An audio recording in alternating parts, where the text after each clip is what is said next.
Caríssimos filósofos, iniciados e simpatizantes das artes ancestrais, sejam muito bem-vindos ao nosso canal filosófico Cargos Pires. Aqui é um espaço dedicado ao simbolismo e hoje, na ordem do dia, o que representa o Oriente Eterno. Na tradição e na doutrina maçônica é comum existir essa referência.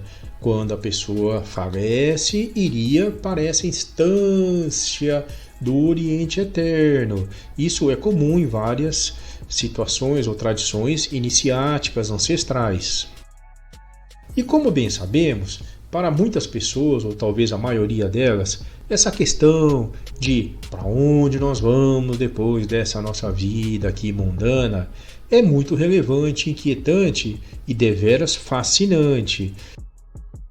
Essa questão da vida depois da morte fascina o ser humano desde que ele olhou pela primeira vez para as estrelas, saindo do mundo aqui da abóbada terrestre, da vida selvagem, comum, natural, começou a abstrair, pensar um pouquinho em ir além na escada, nos degraus ali do conhecimento, da verdade, da existência.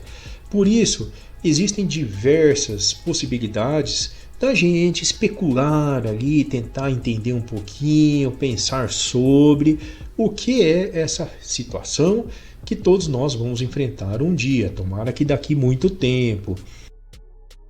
Quando abordamos esse tema do Oriente Eterno pelo olhar religioso, temos milhões, talvez infinitas possibilidades de interpretação desse mito, considerando as religiões do passado, as atuais e as do futuro. O que dizia Jesus Cristo, seus apóstolos, os estudiosos da patrística, do início ali da igreja cristã.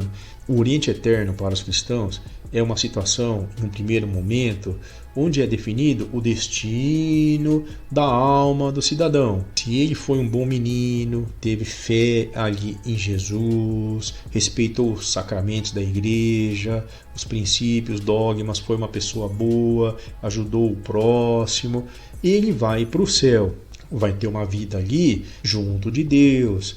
Se ele não foi uma pessoa tão boa assim, vai ter outro destino, a gente sabe muito bem qual será.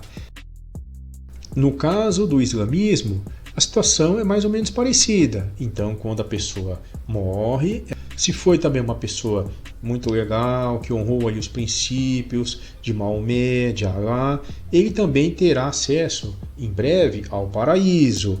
Caso contrário também, a situação fica meio complicada ali para o cidadão. No hinduísmo já surge aquela condição de reencarnação. Então você morre, seu corpo é perdido, muitas vezes ele até é jogado ali no rio Ganges, ou ele é queimado, mas a sua alma ela vai para uma espécie de Oriente Eterno e depois ela vai retornar reencarnando em outros seres vivos, às vezes um ser humano, às vezes um animal, às vezes qualquer tipo de organismo. O budismo também, do Siddhartha Gautama, ali do Nepal, que depois também atingiu todo o Oriente Médio e hoje o mundo inteiro, admite também as encarnações sucessivas. Temos aquela tradição que faz muito sucesso, é muito respeitada aqui no Brasil. Nós apreciamos muito vários princípios do Espiritismo de Kardec, do Rivail Hippolyte Denisard, que traz também essa ideia de que você vai e retorna ali para novas vidas. Deveras fantástica é a visão do judaísmo sobre o Oriente Eterno. Essa questão do que ocorre no Oriente Eterno não é muito relevante para eles, não é motivo de grande preocupação para os judeus. Nesse momento, meu caro oriental aí, eterno ou passageiro, peço que você não se esqueça de se inscrever em nosso canal, também ative o sininho de notificações, seremos eternamente e orientalmente gratos a todos. Obrigado. Em relação ao próprio sentido do termo das duas palavras, Oriente e Eterno, já podemos elaborar uma breve reflexão. Por que Oriente? O que vem lá do Oriente? Pela tradição maçônica iniciática e de muitas outras culturas, inclusive religiosas, toda a sabedoria, os valores, os princípios, a própria civilização e o sagrado vieram lá do Oriente, do Leste. A luz primordial então veio do Oriente, provavelmente por esse raciocínio, por uma questão de coerência lógica. O Criador dos mundos, o grande arquiteto do universo, também se encontra ali na região do Oriente. Saímos do Oriente e chegamos aqui no Ocidente. A nossa existência aqui é muito efêmera, é muito breve, é um psique-trânsito de glória mundana para todos nós, que é exercido por 60, 70, 100 anos no máximo. Viemos de uma eternidade lá no Oriente e dessa forma, provavelmente, quando cessar esse nosso trânsito aqui de glória pelo mundo, voltaremos lá para o Oriente, para a luz original, primordial. E ele é eterno porque o tempo ali é infinito e é permanente, pétreo.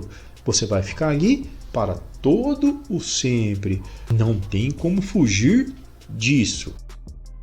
Dentre todas essas interpretações religiosas, por exemplo, deixando as filosóficas, as gnósticas em si, racionais, científicas de lado, qual é aquela que a maçonaria defende como a verdadeira, a legítima, a que realmente vai ocorrer? A cristã, islâmica, budista, hinduísta, judaica, da questão reencarnacionista.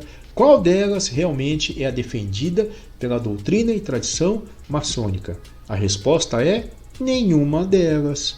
A maçonaria não é uma religião, não é uma escola teológica, dogmática ou de fé.